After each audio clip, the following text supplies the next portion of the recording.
हरे कृष्णा। उपस्थित भगवत प्रेमियों, आज की कथा में श्री सुखदेव जी महाराज और भागवत के बारे में चर्चा होगी। पहले कीर्तन का ओम अज्ञानतिमिरान्धस्य ज्ञानांजन शलाकया चक्षुरुन्मीलितं येन तस्मै श्री गुरुवे नमः। श्री कृष्ण गोविंद हरे मुरारी हे नाथ नारायण वासुदेवा। श्री कृष्ण गोविंद हरे मुरारी हे नाथ नारायण वासुदेवा।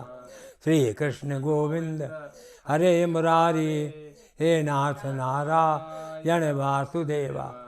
श्री कृष्ण गोविंद हरे मुरारी हे नाथ नारायण वासुदेवा।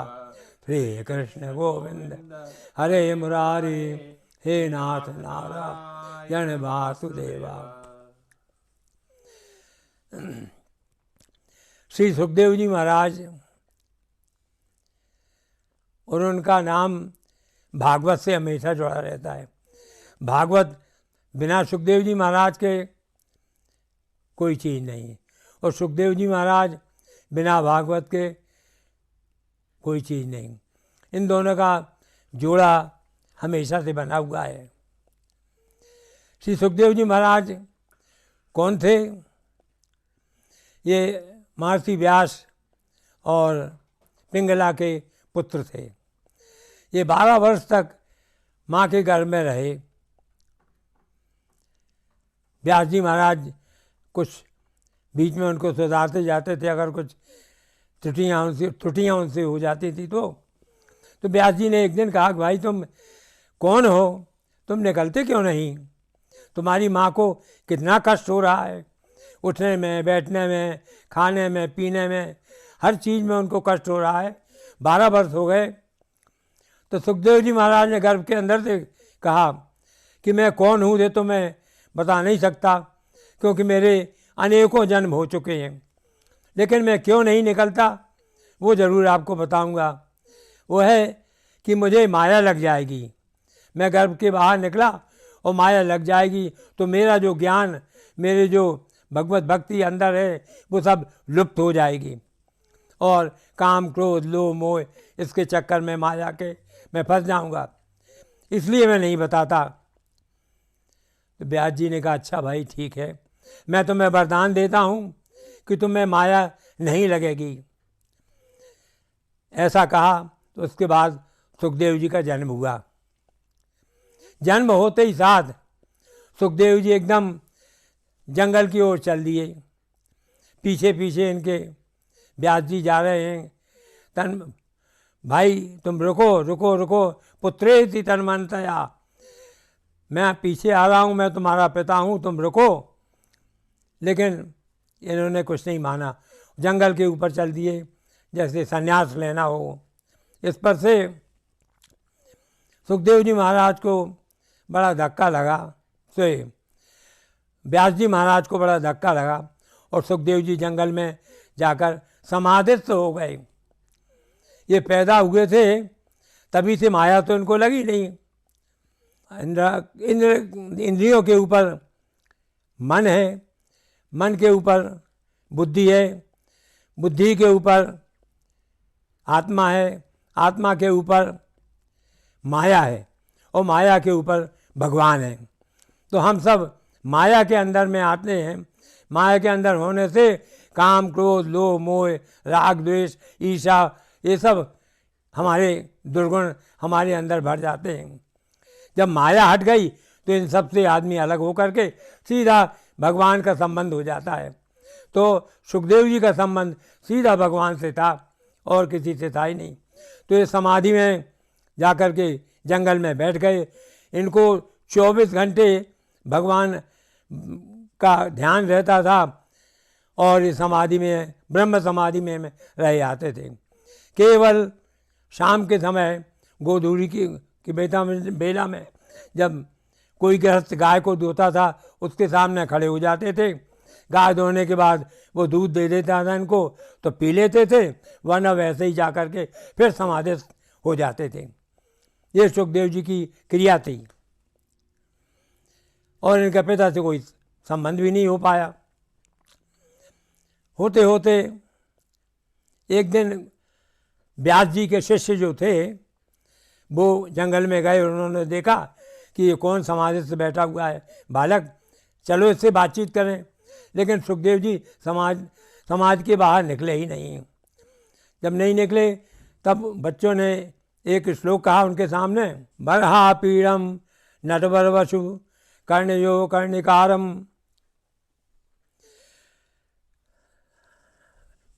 बिभ्रतवासा कनक कपिशम वैजयंती जमालाम रंध्रान वेणु अदर सुधया पूरयन गोप वृंदई वृंदारण्ये स्वपदरवणम प्राविशद गीत कीर्ति ही।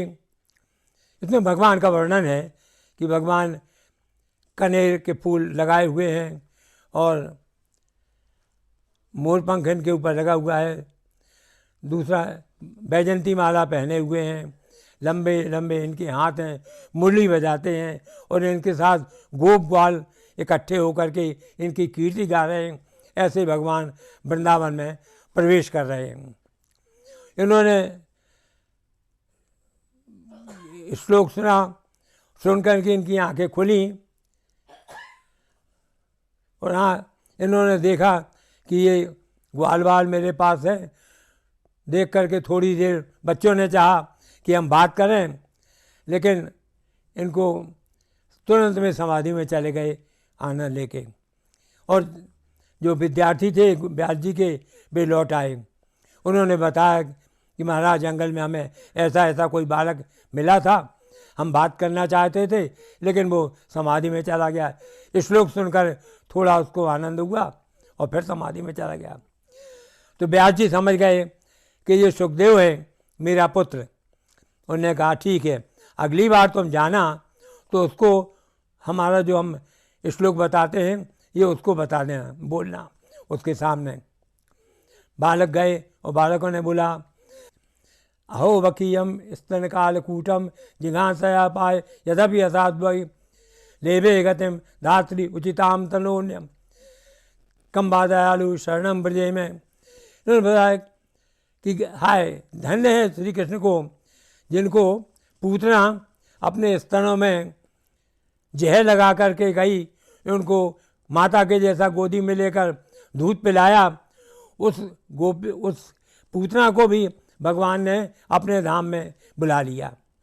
ऐसा कौन होगा जो कि मार डालने की वृत्ति से जाए और उसको भगवान ये सदगति दे दें। इस पर से सुखदेव जी की आंखें खुली, उन्होंने देखा, उनको बड़ा आनंद हुआ। अरे भगवान इतने दयालु हैं। उनकी आंखें खुल गईं और वो उन्होंने पूछा भाइयों तुम लोग कहाँ से ये सीख कर आए हो। तब उन्होंने बताया कि हमारे गुरुजी व्यासदेव हैं, उन्होंने ऐसे कई श्लोक बनाए हैं भगवान के बारे में। तब सुखदेव जी को आनंद हुआ, बोले कि हम भी चलकर उनसे ये सीखेंगे। अतः ये लौट आए और सुखदेव जी के पास, सुखदेव जी ने पूरी भागवत व्यास जी से सुनी। आप लोग कहेंगे कि जब इतने ब्रह्म सुख में ये रहते थे अपनी समाधि लगा करके, तो इनका मन कैसे उससे छूट गया। तो इसका कोई आश्चर्य सी बात नहीं है। भगवान की कथा ही ऐसी है, भगवान का कीर्तन ही ऐसा है कि उसमें बड़े बड़े महात्माओं का मन खिंच जाता है। जीवन रामायण में ही कहा हुआ, जीवन मुक्ता भी बंधनम याति, जीवन मुक्त महामुनि जेऊ हरि गुण सुनाई निरंतर तेऊ। जो जीवन मुक्त हैं वो भी भगवान की कथा सुन करके उसमें आनंद लेते हैं। जैसे कि जीवन मुक्त किसे कहते हैं, जिस मनुष्य का संसार से पूरा संबंध टूट गया हो, संसार में उसकी कोई लगाव उसका संसार से ना हो, ऐसा व्यक्ति केवल अपना प्रारब्ध भोग रहा है और जीवित है, उसको जीवन मुक्त कहते हैं। जब ये मर जाएगा तो प्रारब्ध खत्म हो जाएगा, ये मुक्त हो जाएगा। तो ये जीवन मुक्त जो संसार से पूरी तरह विरक्त हो चुके हैं, वो भी भगवान के गुणों में आनंद लेते हैं उनको भी भगवान के गुणों का आनंद आता है। आत्मारामस्य मुनियो, आत्मारामस्य मुनियो निर्गणता अपि उरुक्रमे कुर्वन्ति अहेतुकीं भक्तिम,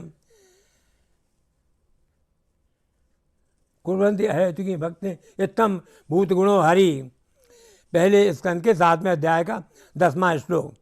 ये भी कह रहा है, भागवत का है, ये भी कह रहा है कि जो आत्मारामस मुनि होते हैं, जिनका मन भगवान में लगा रहता है, संसार छोड़ चुकते हैं, वो भी भगवान की क्रिया, उनके लीलाओं की तरफ आकर्षित हो जाते हैं।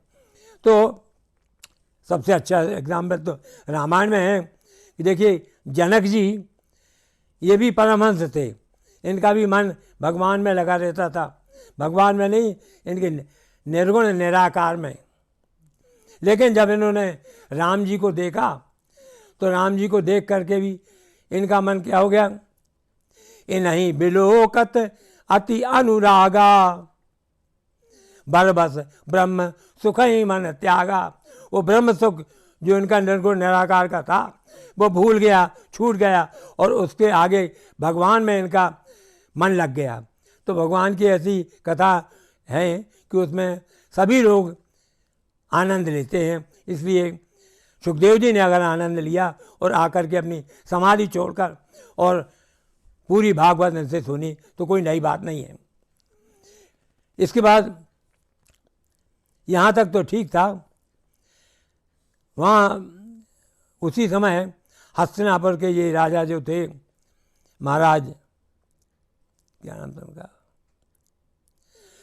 परीक्षित, उन परीक्षित को श्राप दिया था एक ब्रह्मपुत्र ने कि 7 दिन के बाद तुम्हें तक्षक डस लेगा और तुम्हारी मृत्यु हो जाएगी। तो इन्होंने, परीक्षित महाराज ने सब घर संसार छोड़ दिया, स्त्री पुत्र धन संपत्ति और भवन छोड़ करके सीधे गंगा तट पर आकर के बैठ गए और उन्होंने व्रत ले लिया कि मैं भोजन वगैरह कुछ नहीं करूँगा, अनशन 7 दिन तक रख के और शरीर को त्यागूंगा। इस भावना से यहाँ आए। और ये चूँकि बहुत बड़े राजा थे, पूरे विश्व में ये बात फैल गई, तो पूरे विश्व से बड़े बड़े ऋषि मुनि तपस्वी स्वयं नारद जी वहाँ पहुँच गए। व्यास जी गए, व्यास जी के पिता पाराशर मुनि ये भी आ गए, परशुराम जी आ गए, वशिष्ठ जी आ गए, विश्वामित्र आ गए और सप्तऋषि आ गए। बहुत से ऋषियों के नाम हैं भागवत में। ये सब वहाँ एकत्र हो गए राजा की मदद करने के लिए। नारद जी ने देखा कि सब तो आ गए हैं, लेकिन हमारे सुखदेव जी का यहाँ दिखाई नहीं देते। तब वो सुखदेव जी के पास गए और सुखदेव जी से कहा कि आप चलिए। इतना बड़ा राजा धार्मिक था, उसके राज्य में अधर्म का नाम नहीं था, ऋषि मुनि बड़े सुख से रहते थे। आज वो अपने मृत्यु काल के समय बैठा हुआ है, चलकर उसका मार्गदर्शन करिए। सुखदेव जी ने कोई अपना उत्साह नहीं दिखाया। तब नारद जी ने उनको एक कथा सुनाई।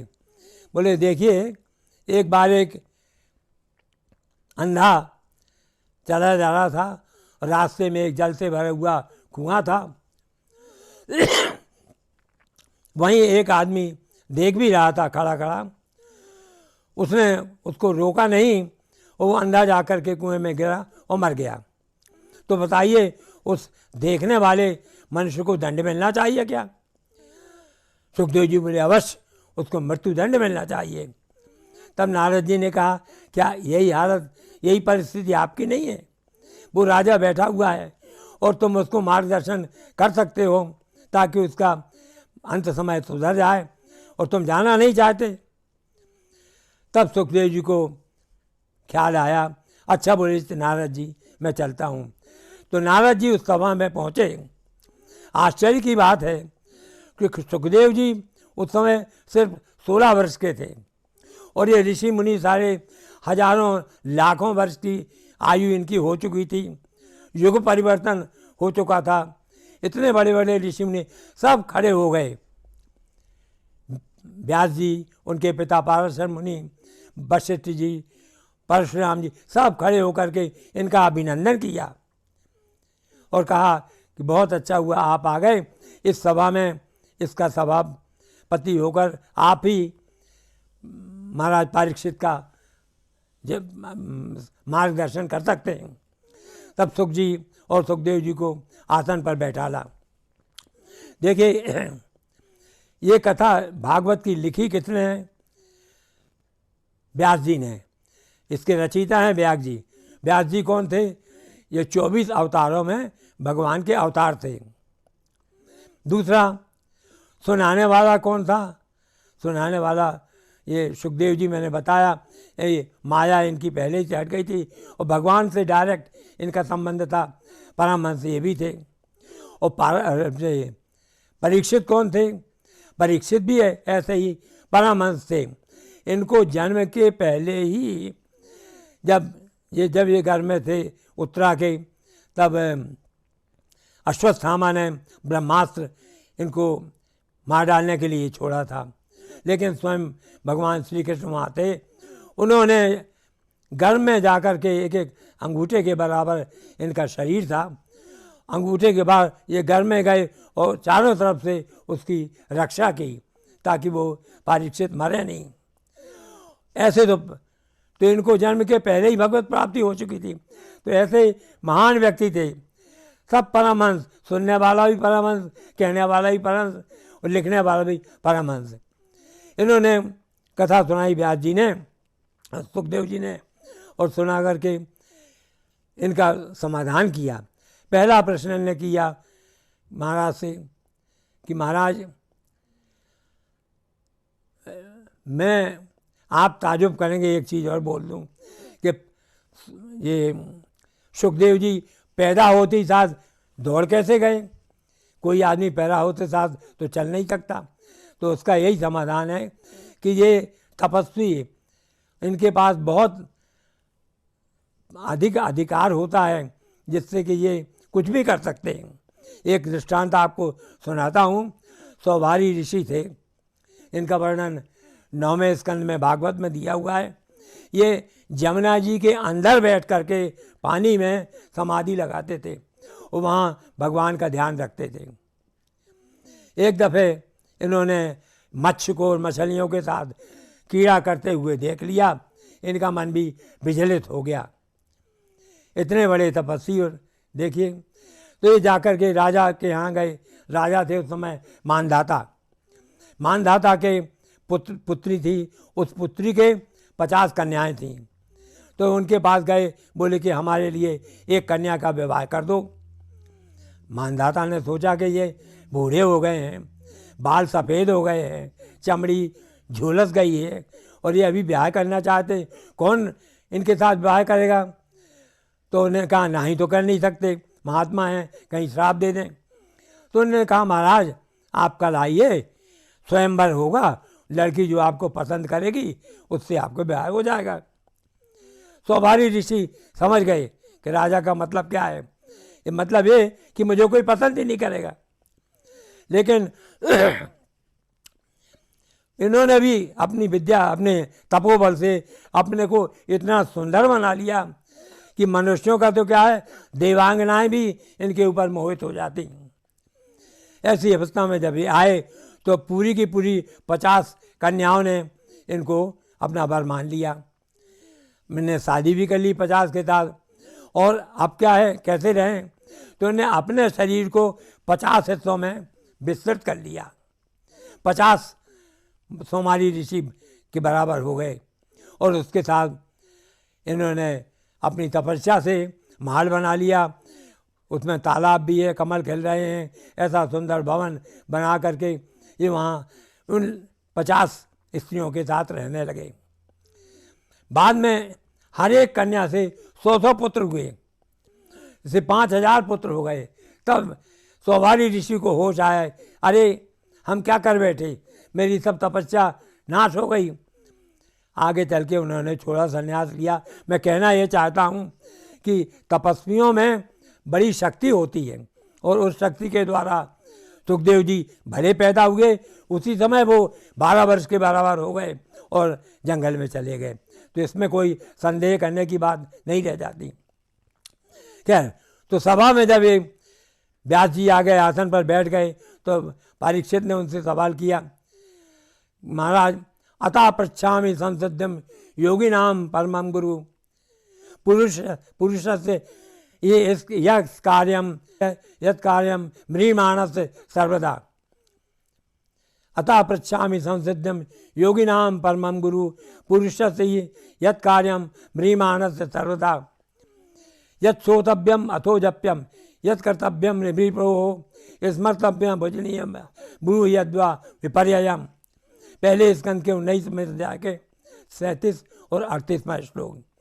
इन्होंने पूछा कि महाराज, एक व्यक्ति जो मृत्यु को प्राप्त हो रहा है उसको क्या करना चाहिए? सुखदेव जी ने बिना रुके उनको बताया कि उन्हें पूछा था ना, यत् श्रोतव्यम अथो जप्यम यत् कर्तव्यम निर्भीप्रो, क्या सुनना चाहिए, क्या जप करना चाहिए, क्या कीर्तन करना चाहिए, यस स्मर्तव्यम, क्या ध्यान करना चाहिए उस व्यक्ति को अपने कल्याण के लिए। उसी समय सुखदेव जी ने उनका उत्तर दिया, तस्मात् भारत सर्वात्मा भगवान ईश्वरो हरि श्रोतव्य कीर्तितव्यश्च स्मर्तव्यश्च स्थिता भयम। भाई, ऐसे व्यक्ति के लिए भगवान का श्रवण करना, उनकी कथाओं का, उनकी लीलाओं का श्रवण करना, उनकी कथाओं का कीर्तन करना, हरे कृष्ण कृष्ण हरे हरे, ये या उनके भजन गाना, इस तरह से उनका कीर्तन करना। और दूसरा स्मरणम माने समाधि में बैठना, समाधि में उनका ध्यान करना। ये 3 चीज़ें करो, इससे मनुष्य का कल्याण हो जाएगा। मैं फिर से कहता हूँ, तस्मत् भारत सर्वात्मा पर भगवान ईश्वरो हरि श्रोतव्यश्च कीर्तव्यश्च स्मर्तव्योच्चता भयम। दूसरे स्कंद के पहले अध्याय का 5वां श्लोक। इस तरह से सारी बातें वो सिखाते रहे। इस श्लोक में इतना बड़ा रस भरा हुआ है जो सर्व वेदांत सारम ही। एक तो भागवत में ही लिखा हुआ है, सर्व वेदांत सारम श्री भागवतम इष्यते, 12वें स्कंद के 13वें अध्याय का 15वां श्लोक। और दूसरा, यह दूसरे पुराण भी इसका समर्थन करते हैं। गरुड़ पुराण का है, उसमें भी लिखा है, अर्थोयम ब्रह्मसूत्रम उपनिषदादपि। ये उपनिषदों का सार है इसमें, और वेदांत का पूरा सार भरा हुआ है भागवत में। तो ये भागवत का जो श्लोक इन्होंने बताया कि स्मरण करो, उनका कीर्तन करो और उनका ध्यान करो, ये सार केवल भागवत का नहीं। भागवत कहाँ से आया? अरे भागवत तो वेदों का सार है, का ये पूरा सार भरा हुआ है इसमें भागवत में। निगम तरोर गलितम फलम शुकमस्काद अमृत देव संमितम पिबत भागवतम रसमालम मुहुरहो रसिका भूवि भावका। पहले स्कंद का 2वां श्लोक। इसमें कि ये वेदों का सार है, कल्प वृक्ष वेद में मान लिए जाए तो उनका पका हुआ फल है श्रीमद् भागवत। इसमें न गुठली है न इसमें छिलका है, ये पूरा रस ही रस भागवत में भरा हुआ है, और इसको महामुनि लोग, रसिक लोग इसका आनंद लेते हैं। तो भागवत वेदों का सार है, और सबका सार ये जो श्लोक सुखदेव जी ने बताया कि सुनना, भगवान की कथा का श्रवण करना, कीर्तन करना और ध्यान करना, ये उसका भी कंक्लूजन है। दूसरे ग्रंथों का भी रामायण में भी यही चीज़ बताई गई है। खास करके मैं बता रहा हूँ, काकभूषण जी रामायण सब कह चुके, तो उसके अंत की चौपाई आखिरी पेज में दी हुई है कि यही कल काल न साधन दूजा योग यज्ञ जप तप व्रत पूजा। यही कल काल न साधन दूजा, योग यज्ञ जप तप व्रत पूजा। तो साधन क्या है? राम ही सुमरिए गाय राम ही संत तो सुनिए राम गुण ग्राम ही। इन्हों भी वही तीन संत तो सुनिए माने श्रवणम, गाइए माने कीर्तन करिए, और ध्यान सुमिरत माने ध्यान करिए। रामायण में भी हर जगह ये कंक्लूजन है सारे ग्रंथों का कि ये तीन चीज़ें करने से तुम्हें अवश्य भगवत प्राप्ति होगी और भगवत का अभय पद तुम्हें मिलेगा। तो सुखदेव जी ने ये श्लोक उनको बता दिया। ये शुरू में भी था और यही उन्होंने पूरी 18 अध्याय 18,000 श्लोक कहने के बाद श्री सुखदेव जी ने यही कंक्लूजन उनको दिया। तस्मात् सर्वात्मना राजन हृदयस्थम कुरु केशवम म्रियमाणो ही अवैता ततो याति पराम गतिम। ये जब पूरी भागवत खत्म हो गई तब सुखदेव जी 12वें स्कंद के 3 अध्याय का 59वां श्लोक बोलते हैं कि भारत तुमको तस्मात् सर्वात्मा राजन हृदयस्थम कुरुकेश, भगवान कृष्ण को अपने शरीर में बैठा लो। सारी वृत्तियाँ जो तुम्हारी इंद्रियों से निकलती हैं उन सारी वृत्तियों के द्वारा भगवान कृष्ण को अपने हृदय में अपने मन में स्थित करो। इसलिए और जब ऐसी अवस्था में तुम प्राण छोड़ोगे तो तुम भगवान के पास अभय पद प्राप्त कर लोगे, इसमें कोई संशय नहीं। म्रियमाण अविद्येयो भगवान परमेश्वर अब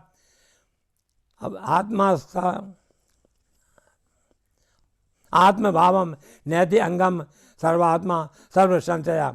मैं ये दिया कि भगवान का जब ध्यान करके तुम्हारे प्राण निकलते हैं तो भगवान तुम्हें अपने में समेट लेते हैं और अपने शरीर में एक अंग बना करके वो रखते हैं। कहने का मतलब है कि तुम भगवान में विलीन हो जाते हो। ये भी 12वें स्कंद के 3 अध्याय का 50वां श्लोक है। जब ये भागवत कह चुके जाते जाते परीक्षित चाहते थे कि गुरुदेव के बैठते हुए मेरे प्राण निकल जाएं तो बहुत अच्छा हो, लेकिन सुखदेव जी के रहते हुए ना तो तक्षक आ सकता था न मृत्यु आ सकती थी, इसलिए सुखदेव जी को उठ के जाना पड़ा।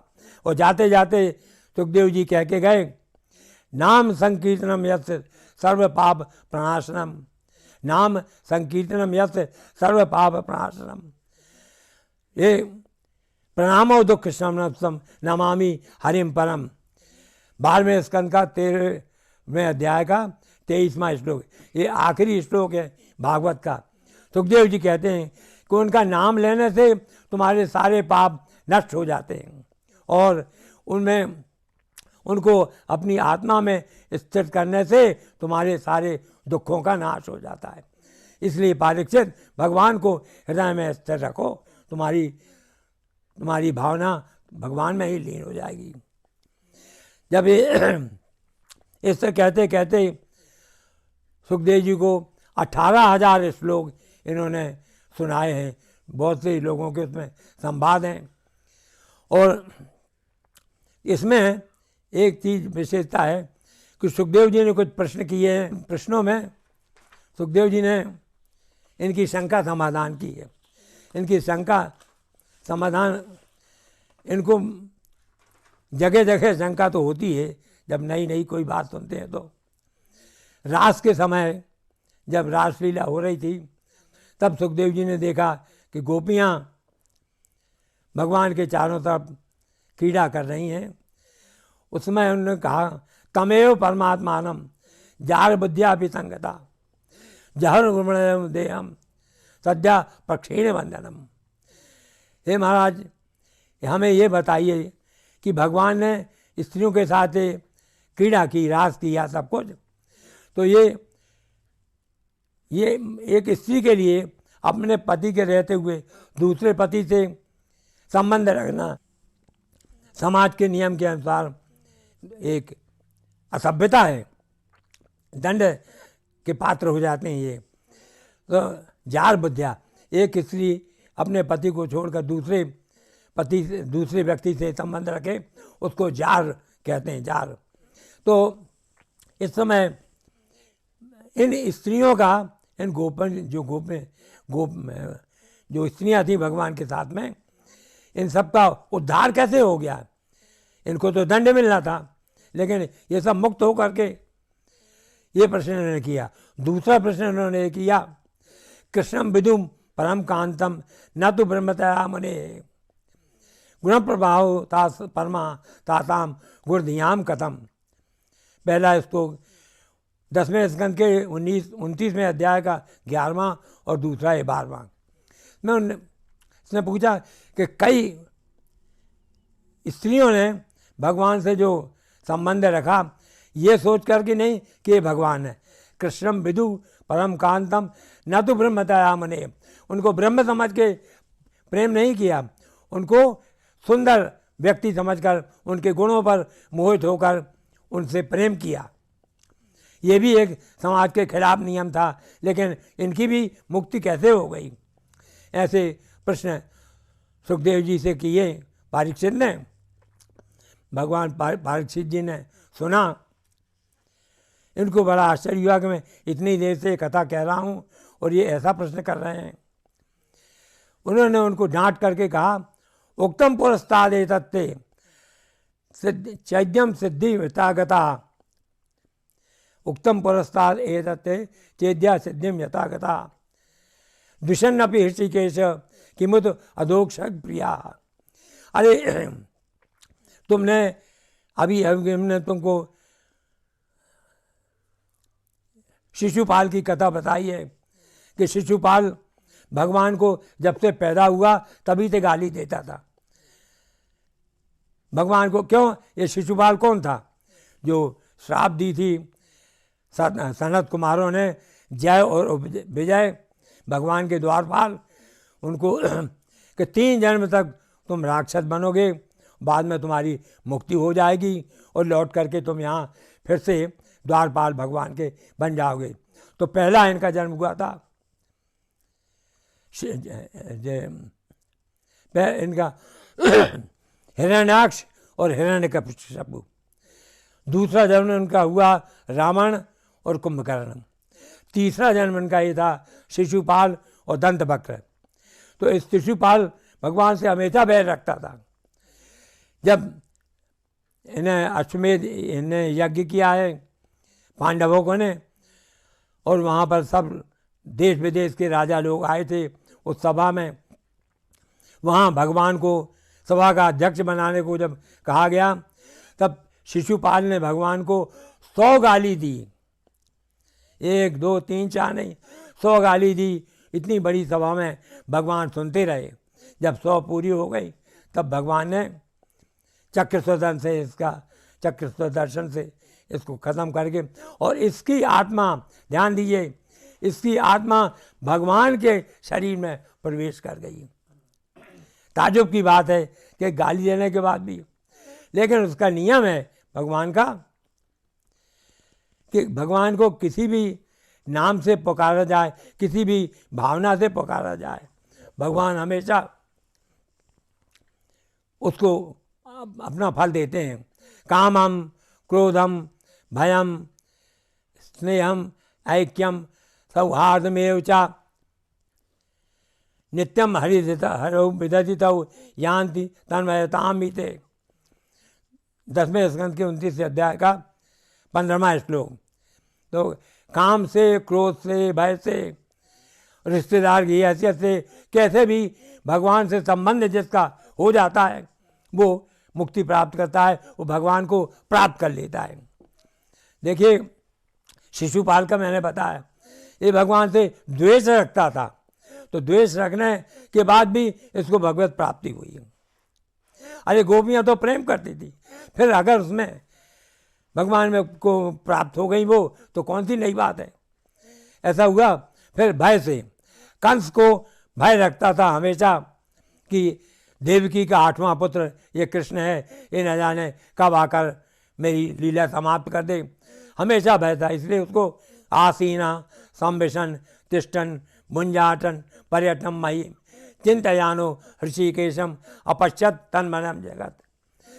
ये कंस उठते बैठते चलते फिरते खाना खाते हमेशा उसको यही याद भय लगता था कि कृष्ण आकर खाने में देखता भगवान आ गया फेंक देता था, अरे कपड़े में कृष्ण आ गया फेंक देता था। इस तरह से 24 घंटे उसको चिंतन करता था भगवान का। वो भी भगवान को प्राप्त हुआ।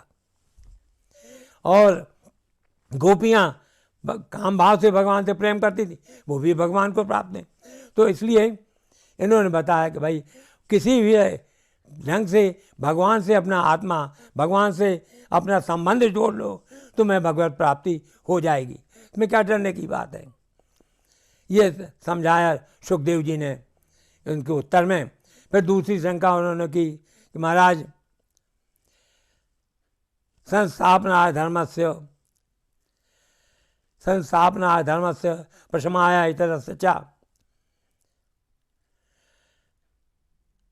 अवतीर्णो ही भगवन् अंशेन जगदीश्वरा सकतम धर्म सेतु नाम वक्ता करता विरक्षता प्रतीप आचरण ब्रह्मन परदारा विमर्शनम। ये 10वें स्कंद के 33वें अध्याय का 27 और 28वां श्लोक है। इसमें उन्होंने शंका की परीक्षित महाराज ने कि भगवान का अवतार तो केवल धर्म की रक्षा के लिए हुआ था, धर्म के प्रचार के लिए हुआ था, लेकिन इन्होंने जो अधर्म का कार्य क्या किया, पर दाराभिमर्शनम, इन्होंने ऐसा आचरण क्यों किया जो कि धर्म के विरुद्ध था। तब वहाँ सुखदेव जी ने उनको बताया कि भाई समर्थ का नहीं दोष गोसाई, इनमें सामर्थ्य होती जिसमें वो आदमी भगवत प्राप्ति कर चुका हो या कोई श्रेष्ठ हो, इनके कामों की कभी निंदा करना नहीं चाहिए। इनमें न ये पाप के भागी होते हैं ना ये पुण्य के, दोनों से ये मुक्त रहते हैं। जैसे कि भगवान शंकर का इन्होंने हलाहल पान किया, अगर कोई इसकी नकल करे तो वो 911 हो जाएगा उसी समय, जिंदा भी नहीं रहेगा। इसलिए महापुरुषों की बातों की निंदा नहीं करना, उनके ऊपर ऐसा ध्यान नहीं देना, कोई आरोप नहीं लगाना, ये उन्होंने अर्थ। तो ये ऐसे अनेक दृष्टांत भागवत में मौजूद हैं जो कि उन्होंने शंका की और सुखदेव जी ने उनका समाधान किया। इस तरह से पूरी भागवत सुन करके इनको बड़ा आनंद हुआ और अंत तो गत्वा भगवान को हृदय में रख के महाराज परीक्षित का उद्धार हो गया। तो सुखदेव जी महाराज और भागवत दोनों एक ही चीज़ हैं और एक का दूसरे से घनिष्ठ संबंध है। और इसमें बताया गया है भगवत प्राप्ति अगर करना है स्मरणम, भगवान का ध्यान करो, भगवान का कथा सुनो और भगवान का कीर्तन करो। बस 3 चीज़ें, और कुछ करने की आवश्यकता नहीं, कोई ग्रंथ पढ़ने की आवश्यकता नहीं, न सुनो न पढ़ो न चिंतन करो, केवल इन चीज़ों का ध्यान रखो। श्रवणम कीर्तनम ध्यानम, तुम्हारा कल्याण हो जाएगा। आज की कथा का बस यही समाप्त होती है। बोले श्री कृष्ण भगवान की जय।